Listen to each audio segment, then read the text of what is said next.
welcome to my first video on YouTube. This is Carrie with Out of the Box Hobbies. I've always liked making things and using my imagination, and right before the pandemic I got back into this, as many people did.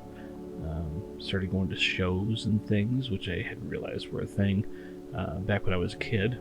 Certainly couldn't drive myself to that as a 10-year-old making models in my parents' living room watching movies. But recently went to a show near my house and won this kit. Is a raffle, but to be honest, I wasn't too excited about it.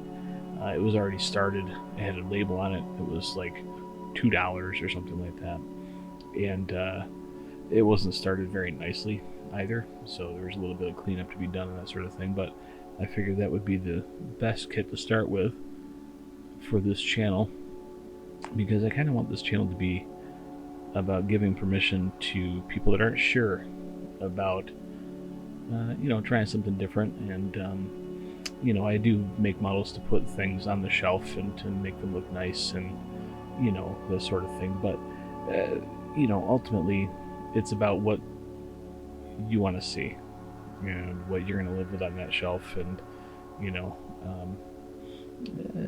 it's just about doing something you enjoy doing. I figured with a little out of the box thinking, that would be the only time I use the channel's name as if I'm saying the movie title. But for real though, if you're using a little bit of extra thinking about something, you can make something pretty cool out of something that you might not have been super excited about. So that's why I started with this kit. So just taking the pieces apart here to get the cockpit situated, and wasn't really all about getting the most high fidelity details out of this really old AMT kit that frankly is, I guess, from some TV show that I'm not familiar with. But either way,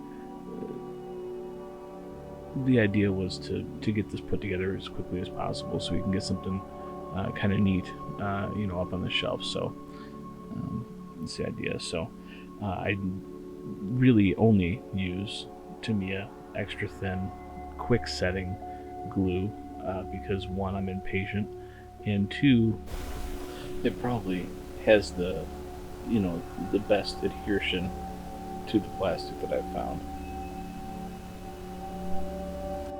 As I understand, it kind of melts both sides of the equation, so everything stays a little bit longer, a little bit better. Doesn't get that yellow look to it through the paint after a long time. So kind of go with that every time.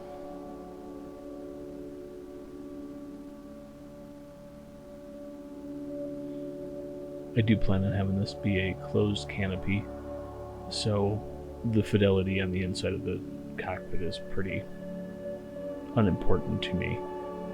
It's important that it's clean and it kind of gives the illusion of a neat interior, so that way it's not too distracting or anything. But for the most part, I just kind of want to get it put together.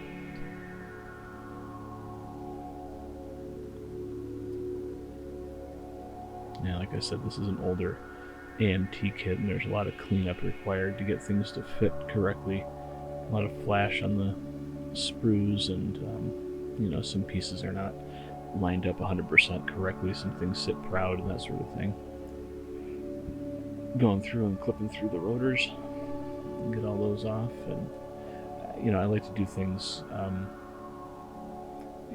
of in line with how I'm going to be making it. So if I need all the parts for one thing to make it or whatever, I'll clip everything off and then clean it all up and then scrape them and then get them put together, rather than going back to the sprue and back to the sprue and back to the sprue. It just kind of gets monotonous after a while, so I just do it all at once.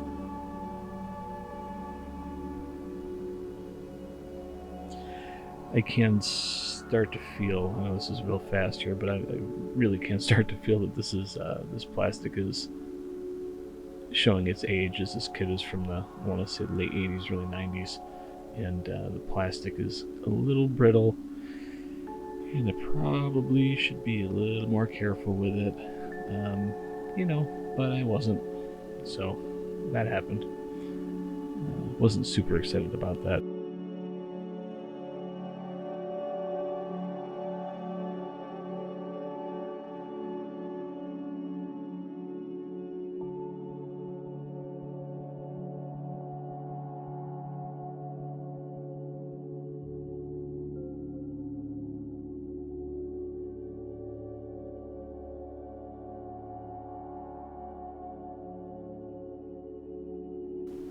Putting this back on using some Tamiya quick setting just to get it to stay long enough, and then I'm going to actually use some CA glue with a little bit of kicker to build up some gussets around there so that it actually stays on while it's sitting on the shelf, and I don't look over one day and it's just, you know, one of the rotors is off.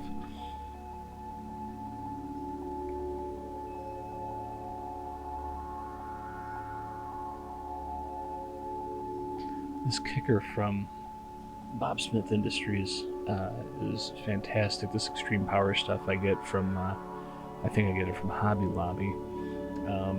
You know, but you know, it's available everywhere. I've seen it all over the place. It just, that happens to be close to my house, so I'm out there enough where I just pick it up from there. Same thing with this Bob Smith accelerator, or otherwise known as kicker sometimes. And you know, that almost instantly dries the cement. Sometimes a little bit too quickly, you know, but you kind of set yourself up for pass or fail on that depending on how you're using it.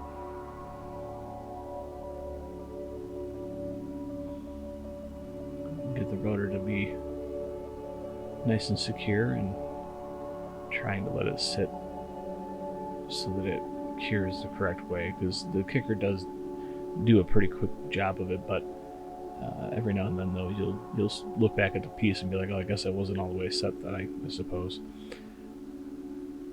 It's at an angle or something. Well, the nice thing with that too, and I didn't use it in this video, well, not on camera, but I didn't use it in this video, it's a CA glue remover, which is awesome, and I've actually only really ever used it to unstick my fingers, as bad as that might sound, but it has saved many layers of skin, you know, from getting torn up too much if I accidentally have some run, you know, under my finger on a piece or something like that. Trying to use some quick set there to get the cockpit put together. I'm gonna put this body together. This body was in rough shape. The fitment was, you know, so-so. There was a lot of filler needed in different places, and you know, like I said, it's just an older AMT kit, so it's kind of is what it is. It's an older mold for the plastic, which, you know, just means it's going to need a little bit more love, you know, as you're putting it together, but we'll cover that in a little bit.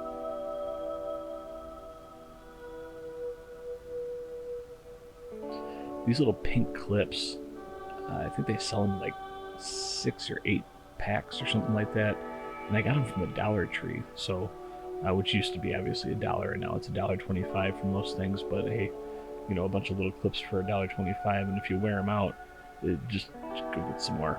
I mean, frankly, it's not, you know, they've also got larger ones too, which I don't use as often, but they do work really, really well. Just going through here. With repetitive steps, I do like to draw on the instructions and kind of remind myself that I'm going to make them in, you know, segments rather than, you know, all at once, you know, or I should say individually, you know, so that way I can kind of get a lot of the monotony done, you know, fairly quickly. Like I said before, kind of clip everything off the sprues, put them in order, you know, get them separated out, and then I'm just spending the next 10 minutes sanding everything, which is monotonous, but, you know, it is what it is. It's required.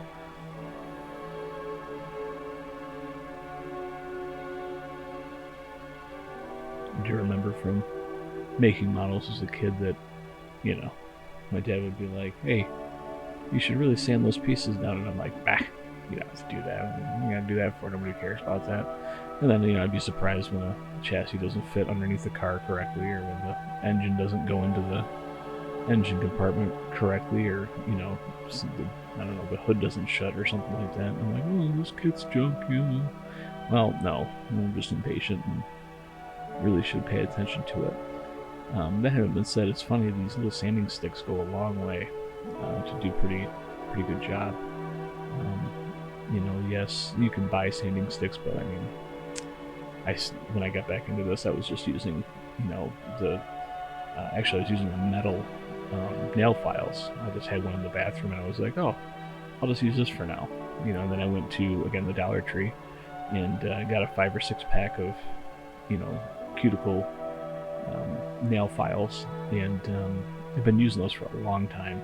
And then I started venturing back into some of these hobby stores that I grew up around, and going in with mom and dad is one thing, but going in when you can go get your own stuff is a totally different thing. So I'm in there buying all this stuff, and I'm like, what are you doing? You don't need to do all that. Just use the stuff you have.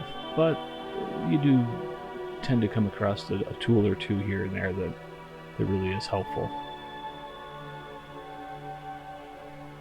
Actually, this little needle tool is one that I made just out of a little dowel rod and a piece of, I think, spring steel, and just some tape. I really probably should make it a little bit better. It's probably about 2 years old, but it's still going pretty strong. But this is great for putting on small amounts of CA glue or super glue onto small pieces and stuff, and just to get a little dab on there so you can kind of go in. And then if you get enough little dabs built up on the tip there, it's actually a fantastic tool to put the kicker on into small places as well.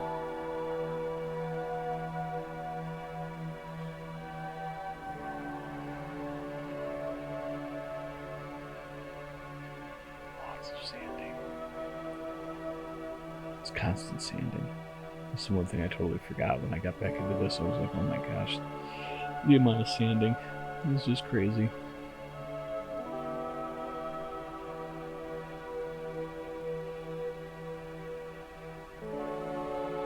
Definitely necessary though.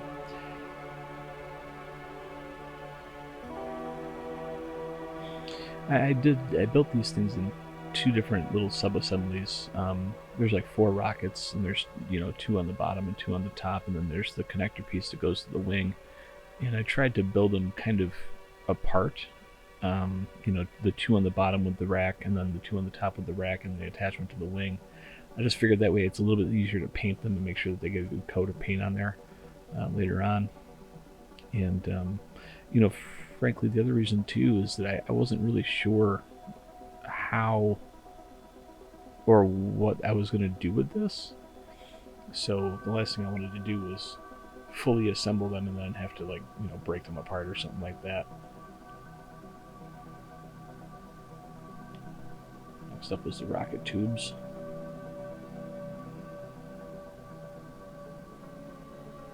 There's so many clipping parts off the sprue and stuff. Like I said, I like to do that kind of all at once and look for everything that I need.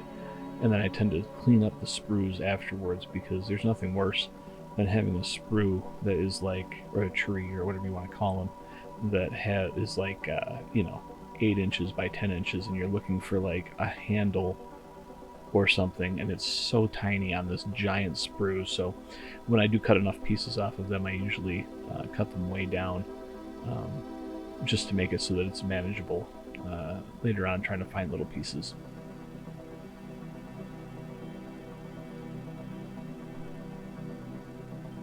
Maybe it's just me, but throwing out the big trees and sprue trees into the garbage just end up ripping the bag and making a mess later on anyway. So if I cut them down real small, they usually don't take up as much room in the trash can, which is nice.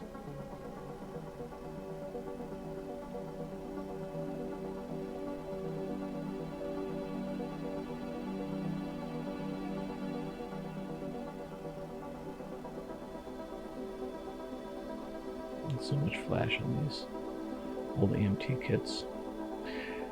If you notice, I'm going between the small sanding stick and the larger, wider one. I'm going for the small one because, well, for one, it's a heavier grit, so it kind of takes off more material. but I go for that one because I'm trying to get between little tiny things and, you know, get really into one piece or one part to really focus on that. But I go to the large one to do larger surfaces because it helps to actually level them. So, you know, if you use the small one, you can end up like with like waves in the plastic a little bit, which sometimes doesn't help the connection of the plastic. So if you use the wider one, you can make every surface flat. You know, I do plan on in this channel kind of going in and more, you know, specific details on different things that I've learned over the time. And, you know, that'll probably be one of them. I know it's kind of a weird thing, like, watch this video about sanding. You know, but frankly, it's stuff that I've learned over time, and I don't know. You know, I feel like somebody might get some use out of it. It might be helpful. Like I said, some of this kit was already assembled, like the wings were 2 pieces each, and those were already assembled and just floating around in the box, which also worried me that I'd be missing pieces. Luckily, I wasn't. So the wings are already on there from the last step.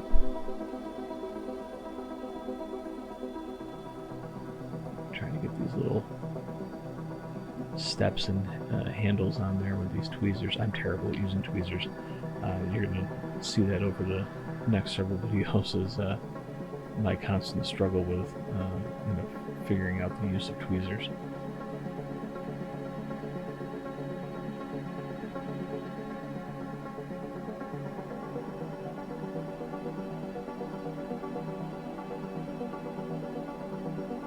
And this whole time I'm kind of making note of where I'm going to have to put filler. It's just going to happen. There's a lot of sunken areas, you know, where the kit connects to itself, seam lines and things like that, you know, are just kind of messy. And even though I'm not going for like real high fidelity with this model, like, you know, oh, you can see the panel lines and, you know, whatever else, not on this one. You know, this one's more about the end scene and kind of looking at it from a little bit of a distance and going, oh, that's pretty cool. You know, whereas, you know, I do have a larger Apache, and I do have actually a Hasegawa kit that is really detailed, and it's the same scale as this. So that one I'll dive into. I think I even have a little bit of photo etch for that kit too, and I'll dive into a little bit more detail with that one where it's a bit more accurate to, you know, how things, you know, should be 100% and a little bit cleaner and that sort of thing. But like I said, for this one though, that wasn't really my goal. Yeah, checking out the seam lines. There's a lot of them.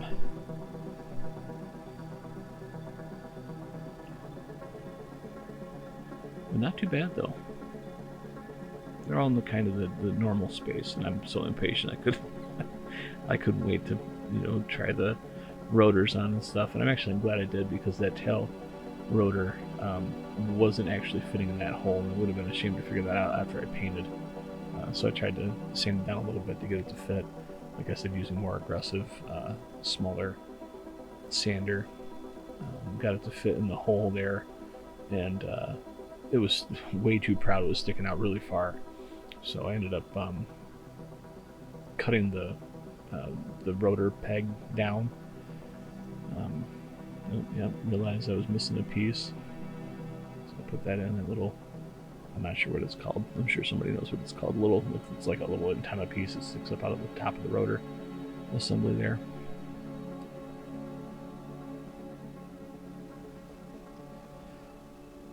It is important to me, anyway, that when I'm switching from, you know, thing to thing, that you know, I pick up my desk. It can get to be a bit of a cluster, and this desk is not in its own room. It's right actually in my living room. The TV is just off to my left, and my family's sitting watching TV behind me. So I don't like to have this thing piled up and, you know, really kind of taking up a whole lot of visual space in this place. Unfortunately, I don't have like a basement or something where I can, you know, set up an entire shop in and stuff like that. It'd be pretty cool if I did, but as it is right now, I do not. So just use the space, and I'm lucky that my wife and my daughter allow me to, take up the space I do take up.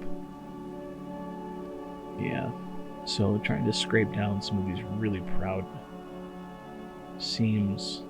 I remembered I had a flat X-Acto blade, like almost like a chisel, but it's super sharp.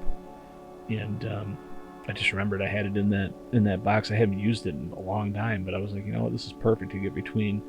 I think those are supposed to be exhaust pipes there to try to do that without damaging everything else. And actually, this scraper will come in handy later on too, trying to get some of the areas in the front of the plane and up against the rotors and stuff. The flat number 11 blades there, the really sharp tip ones, the more standard X-Acto blades, are great. I have hundreds of them just sitting in wait for the next thing, but it's nice to have some different shaped ones laying around.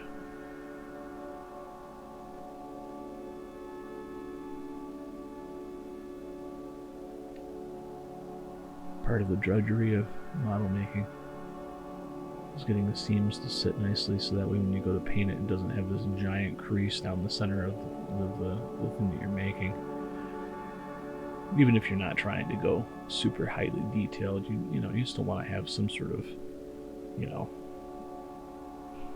idea that it's a solid thing and not something that's made out of 62 different parts. Also, you're welcome for taking the sound off of this clip because that scraping sound was horrendous.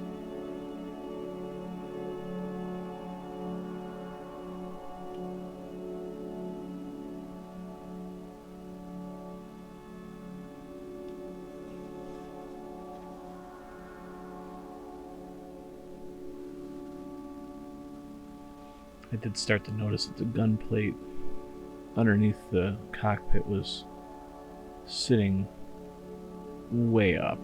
I mean, it was almost measurable in percent or fractions of inches. It was up by at least probably a 1/16 of an inch. So I put some CA glue in there, some medium CA glue to kind of help really hold, and then pushed it down for a moment, tried to get it to set. It wouldn't set, so I used a little bit of kicker. If you notice, I put the kicker back from where the glue was and allowed it to kind of run to where the glue is. That kicker is so fast and it dries it so hard so quickly. And if you don't have the spot or you don't have the piece in the spot just so and just on time, you're going to end up having to do a bunch more cleanup, and trying to take this stuff off after that is just a pain in the butt.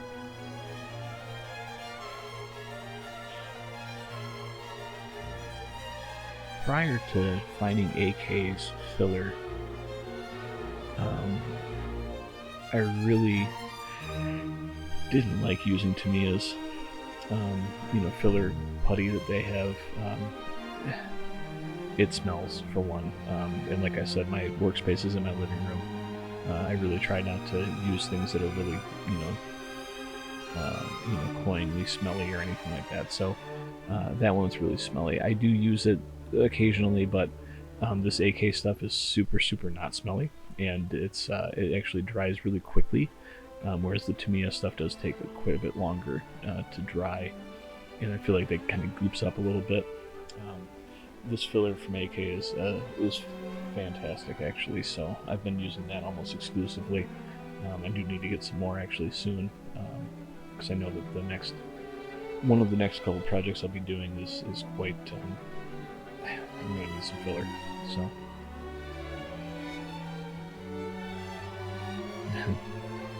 I'm so picky. There's a big blotch of CA glue that was stuck to the desk, and I just had to scrape it off because I couldn't stand it. So this stuff cleans up using a little bit of thinner. A little bit of, I think that's Tamiya's X-20A thinner, and it just smooths it out. It leaves it in the gaps, which is nice, and it actually fills out the gaps a little bit nicer too. So as long as you're just paying attention to how you're removing the stuff, so you're not actually pulling it out of the gaps, it works out really well. these little cotton swab things here. I went through a couple different iterations of those. Not super thrilled with the ones that I just got, which is the ones I'm using here, because they tend to break. But you can get like, I don't know, 1,000 of them for like $12. You know, which again, if you can get 1,000 of something you don't really care for, it's kind of it's a bummer to go through all that stuff and, you know, have to use them all anyway, but it's okay. It really gets you to learn what you like and what you don't like. And they're not terrible, they're just, you know, they're just not, you can't put a ton of pressure on them. To go through and actually make, you know, everything and put the whole thing together, I think it was maybe 6 hours from start to finish. You know, and all of this, you know, cleanup and stuff like that really was just like one little hour session at the bench. It wasn't really that bad. There are some projects that take days of this, and I did make a 172 scale Millennium Falcon, the new release from MPC, about a year ago, and oh my gosh, it was better than the original one, obviously, you know, from back in the day, but still, you know, MPC, AMT, that sort of thing. There's always going to be gaps and things that you need to fill in. And, you know, it can take forever, but trying to be careful here with the glass pieces or the plastic canopy, see-through clear stuff, you know, fingerprints and all that stuff, or scratches. It's even worse, getting glue on, you know, that sort of thing. It's always fraught with danger, you know, but it's all right. Yeah, I was going through and I looked at this and I was like, I feel like I'm forgetting something. Oh yeah, I need to mask that little tiny piece of glass in the cockpit that's now sandwiched between two things. And I'm like, oh, dummy. You definitely should have done this before you put it in the cockpit, but that's okay though. Just a little bit of a guesstimation there, and trying to figure out, you know, placement of the tape between the, looks like, I think the seat back, maybe like a computer or something like that, and the glass, and then obviously on the other side too. Like I said, not looking for high fidelity in the cockpit, but you know, I definitely didn't want it to be like sloppy or anything. So, you know, I taped all that stuff off so that way I would be able to paint that later.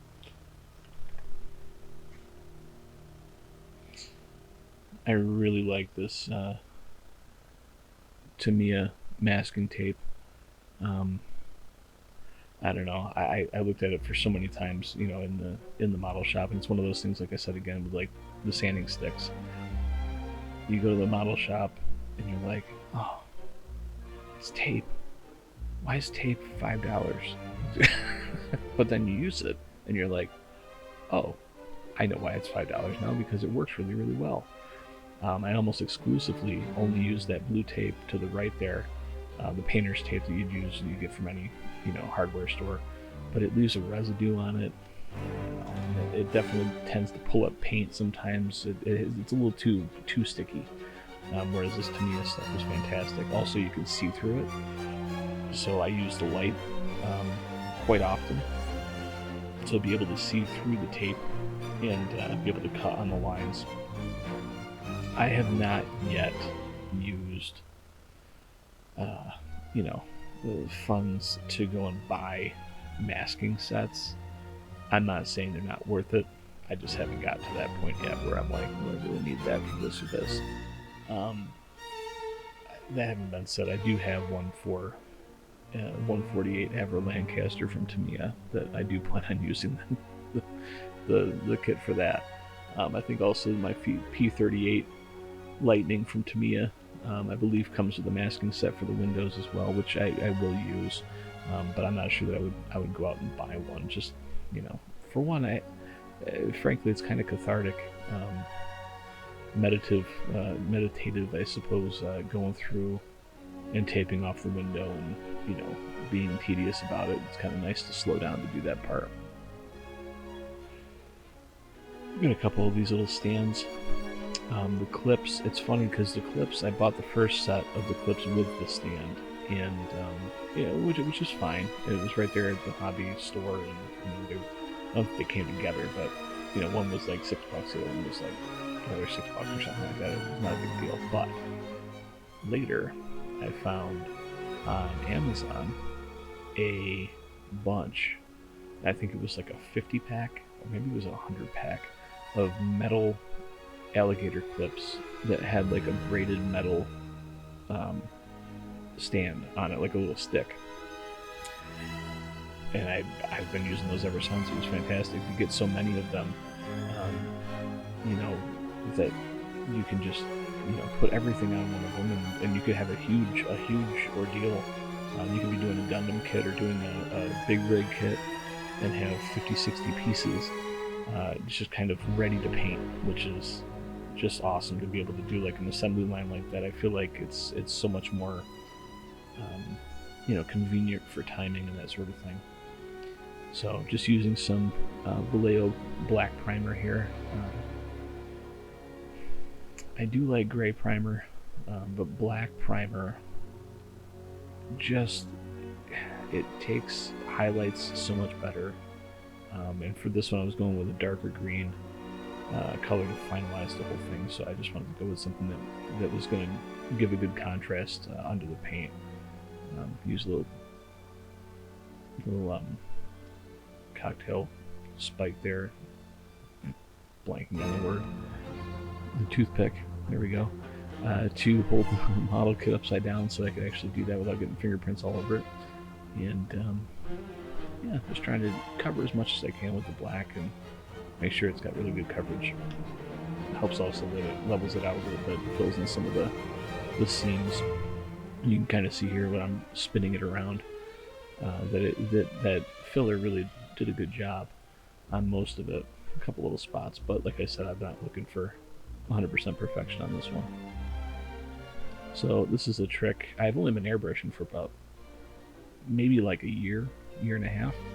A little trick with the highlighting between the panel lines and things to allow for some breaking up of the surface.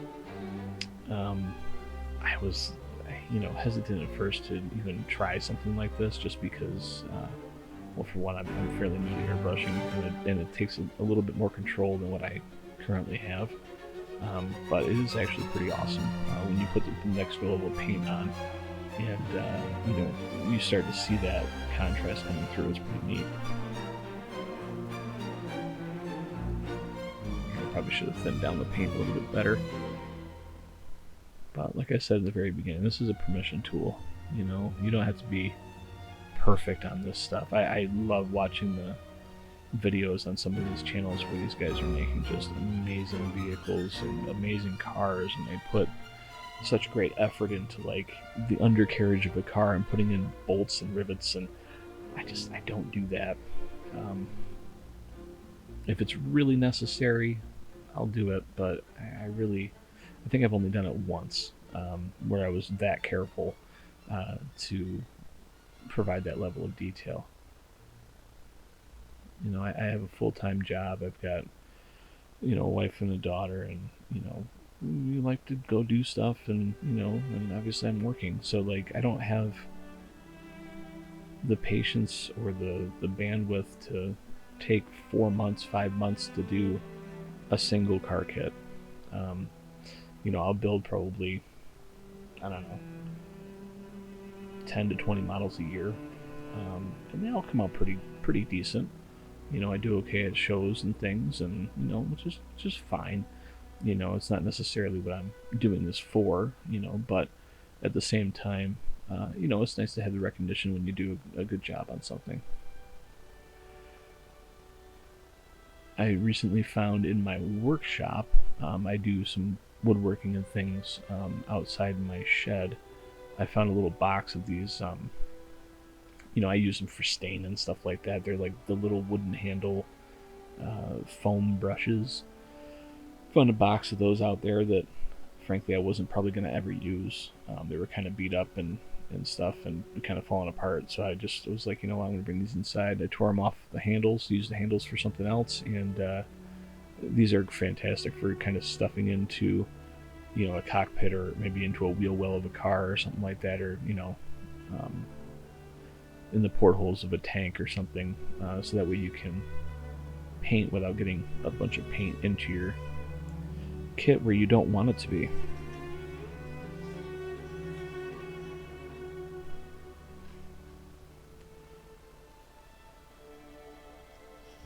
think I'm using US Forest Green paint.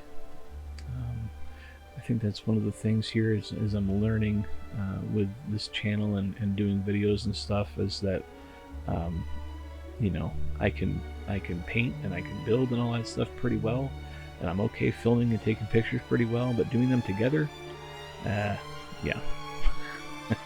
it's a segmentation of my brain that I'm still very much getting used to. So you know, probably more details in what I'm using, that sort of thing, later on in different videos and stuff. But you know, for this one, it was more important that I just get something up for you guys to look at and see, and hopefully you know, leave me comments, and you know, if you like it or you want to follow the progress, you know, certainly subscribe, or you know, like, you know, shoot me a comment in the comments, and you know, I'll take everything into consideration and try to make the best content I can, because I do like doing this stuff, and if I'm going to do it, I may as well record it, you know.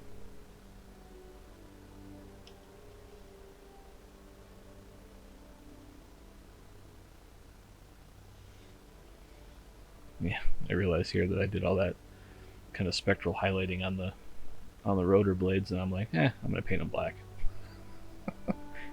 Sometimes you realize stuff afterwards, and that's okay.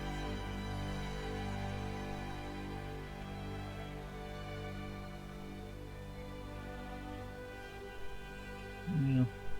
And if I was going again for super high fidelity on these rotors, I would probably do some chipping, and I would probably do some you know, taping off the ends and spray painting them orange, or not orange, yellow, you know, to provide that you know, kind of that tip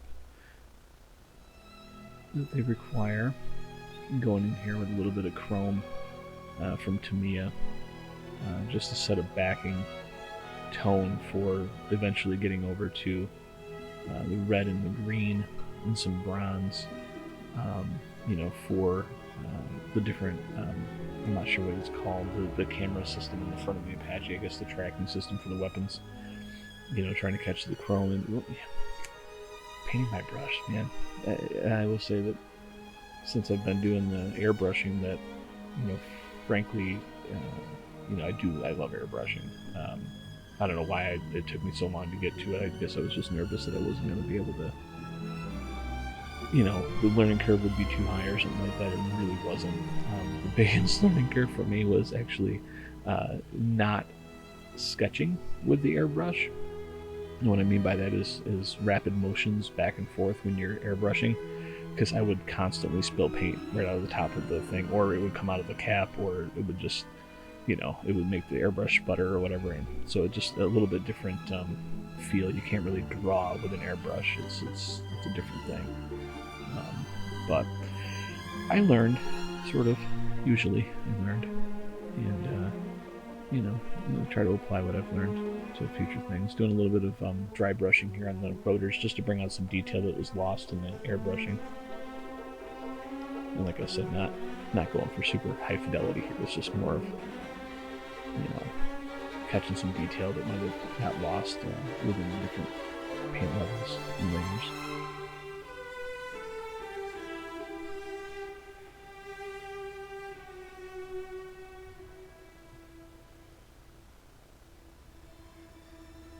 There's some Testors paints there that I have in kind of a shallow box. That's why I painted the top of the lid so I could see what everything is. So I don't have to take everything out every time. But I put that chrome on that front plate there, so when I go and use the Testors, it's kind of translucent, and so you want to have something kind of real bright in the background to shine through, so you can see it's red or green or yellow or whatever you're putting on there, purple.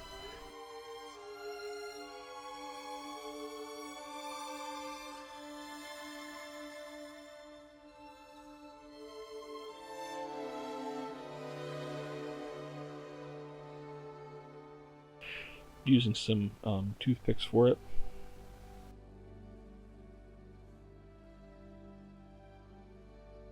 Just grabbing a bunch of little details on it. I think this is the lighting on the side of it. I went back through. Oh, there we go. I did show it. I went back through and grabbed some different markings on there. Waited for the rotors to dry and did some little touch-ups with the yellow to give it the yellow tip on the rotors. And that's another thing too. Speaking of permission machine, try different products. I find certain colors from certain brands of paint. I like better. They might lay down better. The Tamiya acrylics in the jars are great. They have really good coverage, but the problem with them is that they dry really quickly. So that's a good thing and a bad thing, because if you go back over, it'll pull the paint right back up. And so it's kind of a love-hate relationship between the Tamiya paints and myself. I do love airbrushing with them though. Thin them out a little bit and they have really great coverage. You can get really thin layers with it, in my opinion, in my experience anyway. Limited experience, but still. So I just try to choose one color at a time and go through and grab the details I need. So I try not to go back and forth. Oh, I just closed the black up 2 paints ago. I got to go back and get the black out again, wash the brush out. I'd rather go through and kind of systematically, do the colors as they come up.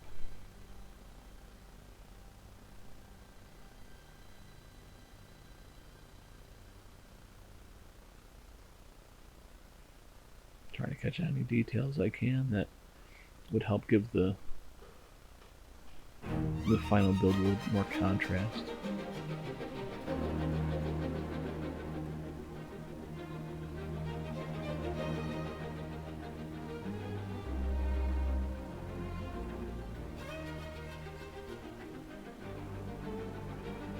And right about now too, I started thinking about how I was going to finalize this thing. I knew I was going to put it in base, and I knew it was going to be flying, or at least hovering, on the base.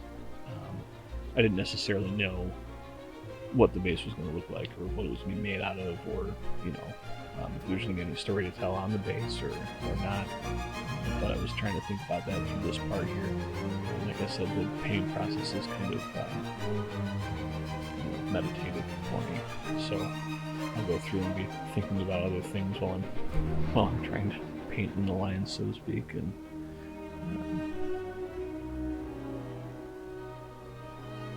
it's the best and worst part, right? Is painting. A lot of my stuff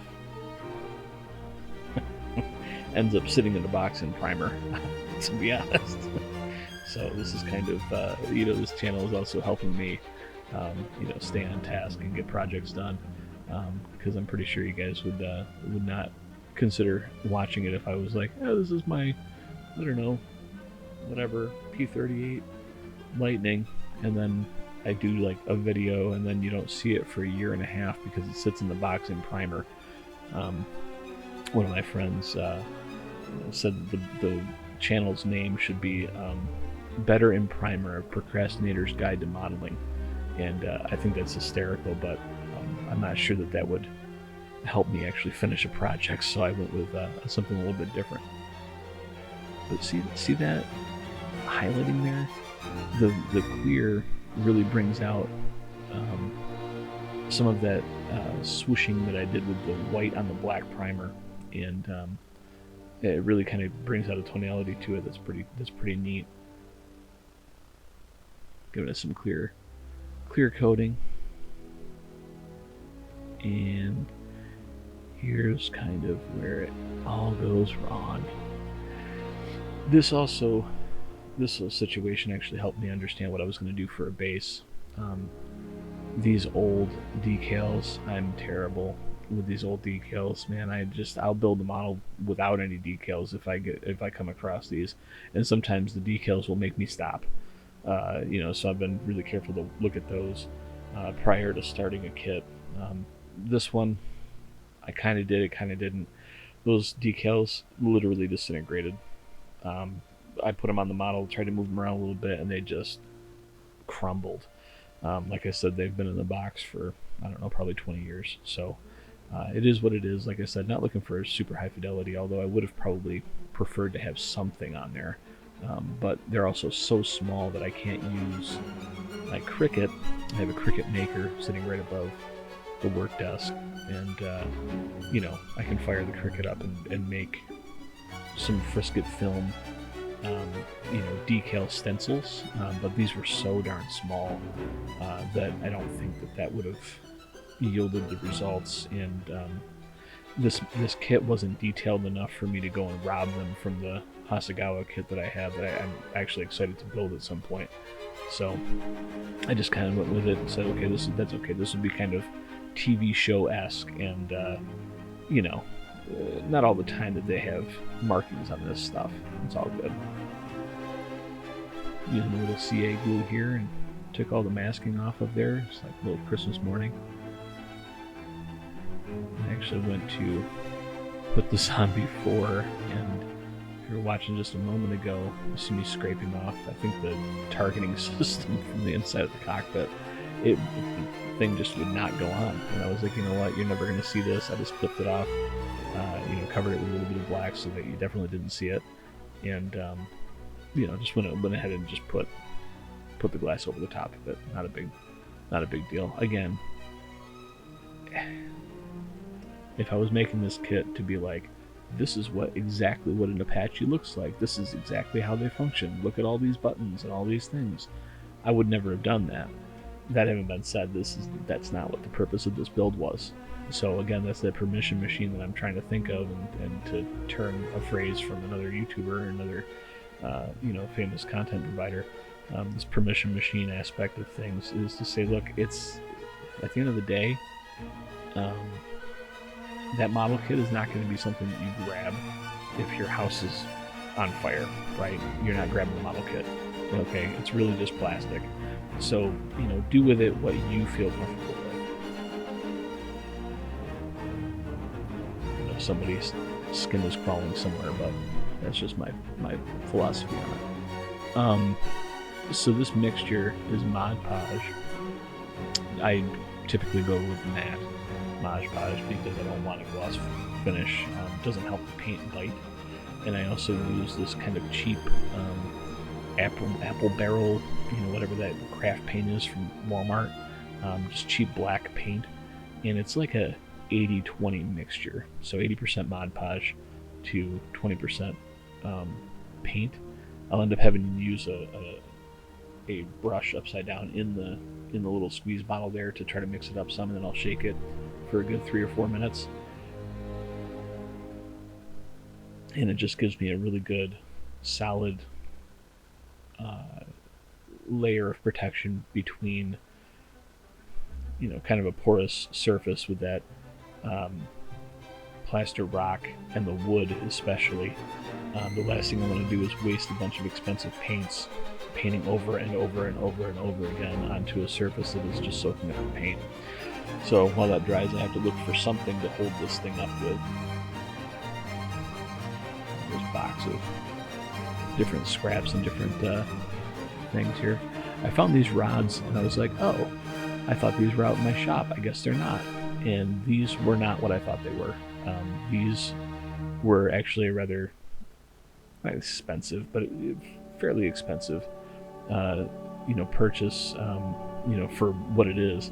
And I realized that this is actually really thick fiber optic cable, and so I'm not going to use that because that would be a waste of a very specific building material for something completely different. So I found some brass. I wanted to have something clear, but I don't have anything small enough clear in my stock to hold this thing up reasonably. And I'm not going to use fiber optics. For one, it wasn't strong enough, and for two, it's not meant for that. So I have to drill a hole. The thing is painted. It's glossed. It's glossed over. This is a day or two after I painted the gloss on it, so I couldn't get the pin vise, the little hand drill there, to sit on there nicely without sliding. So I heat up a pin, and very carefully, I might add, because it also heats up the plastic on those push pins. So just be careful with that if you do that.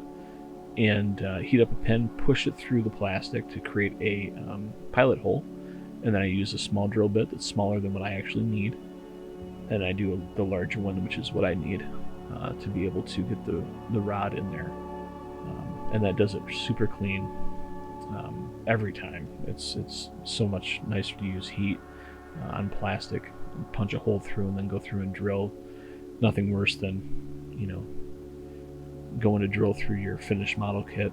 For number one, it's always scary, and then having that drill bit slip and gouge the crap out of your finished build.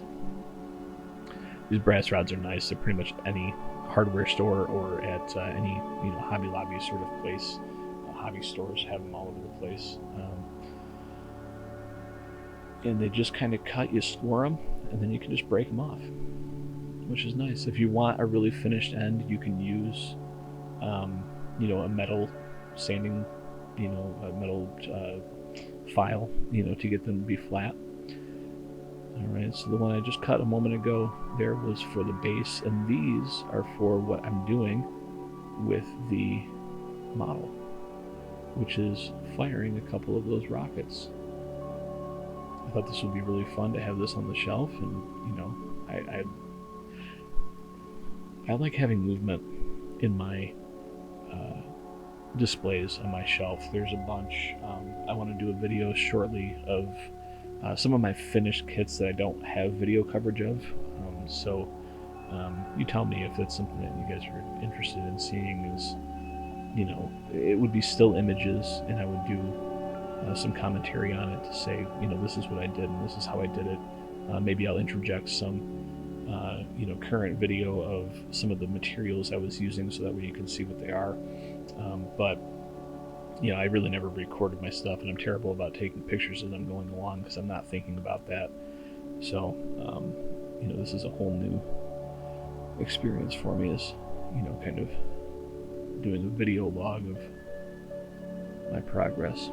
So again, using the heat to go into the back of the little missiles that are coming off of this thing, and then super carefully, slowly, I know it looks really fast, but it's really slow, drilling into the end of it. So this is another trick that I've learned over time too, is that I'll put the CA glue, the super glue, on the thing that I want to stick to the other thing, and I put the accelerator on the other half. So you have to be really quick, really careful, make sure everything is straight, or associated to how you want it to be. Because if you don't, that stuff sticks immediately, and it is a nightmare to try to get off. Even with the remover, the CA glue remover, which is great, it just leaves a residue on it, and it's kind of a pain in the butt, and it's just better to do it right the first time. So, using some polyfill here to create the rocket stream there, the exhaust trail coming off of the Apache. And I'm carefully using a little torch that I picked up from the corner store. I think it's like one of those blue gas torches there that people use to light grills with and stuff like that. But I love having a little tiny blowtorch at my desk. It's fantastic. It comes in so handy, for so many different things. This stuff I'm using is called polyfill, and it's basically what they use to stuff teddy bears with. It's not anything super crazy. You can get an enormous bag of it for, I don't know, $5.99 at any sort of fabric store. Walmart probably even has it, and it goes such a long way, especially with what we're doing here, with everything being small. So again, using some flame, melts everything down, makes it a little bit different contrast between what's coming out of the rocket right behind it, and what's left behind is kind of more of a vapor. But be careful, because clearly it's flammable. So, and it doesn't smell great when it's burning, so try to avoid that. A little bit of airbrush action going on here, and this is like one of the best things with the airbrushes that I've learned anyways. It's not about spray painting the whole thing green. It's about getting the details and getting different tonalities as you're going along, and getting it to switch. You'll see in a moment here, switch from like yellow to orange to back to red and black. You know, it's so much cleaner. If I did this with a brush, it would be a mess. I'm not even sure I would do it, to be honest with you. Or I would try to do it with a spray, you know, spray paint can or something like that, and it would just be a disaster. Just painting some black there. I'm just adding a little bit of black because these trails coming off these rockets are never like super,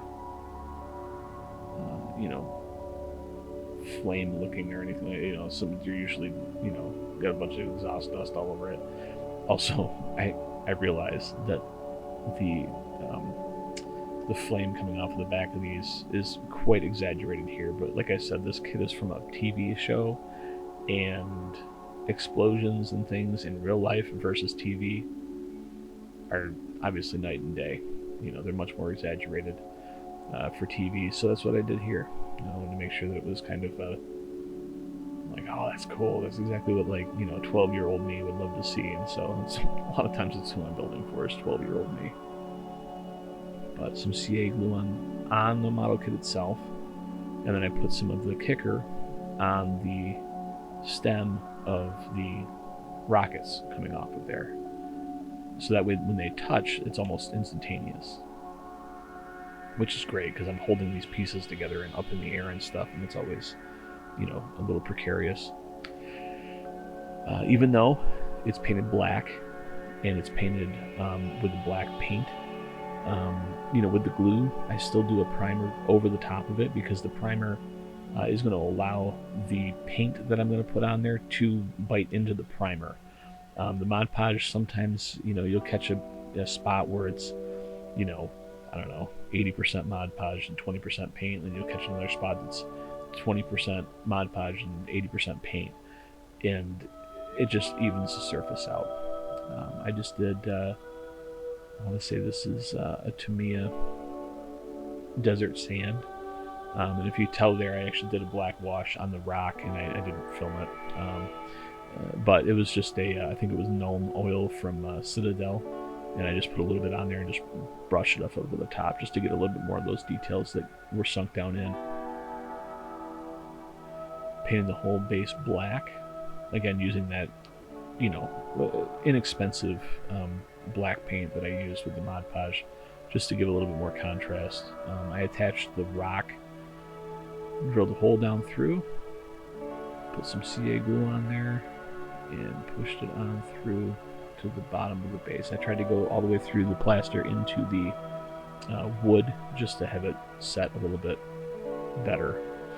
Touched up the rod that was holding on, and because I held on to it and I slipped and a bunch of it came off. And then this is the finished product, which I'm pretty happy with, actually. You know, like I said, it's one of those things where I didn't know exactly what I was going to do with this when I was going into it. I kind of had an idea, but it didn't turn out to be exactly what I was necessarily thinking, or not. I mean, but like I said, didn't have an idea of it. So if you like this, go ahead and subscribe. Give me a like, shoot me a comment. Realize I'm new. Be nice. I'm just going to make more videos, you know, but stay tuned for the next one. I'm going to try to do a couple a month, and we'll see you next time.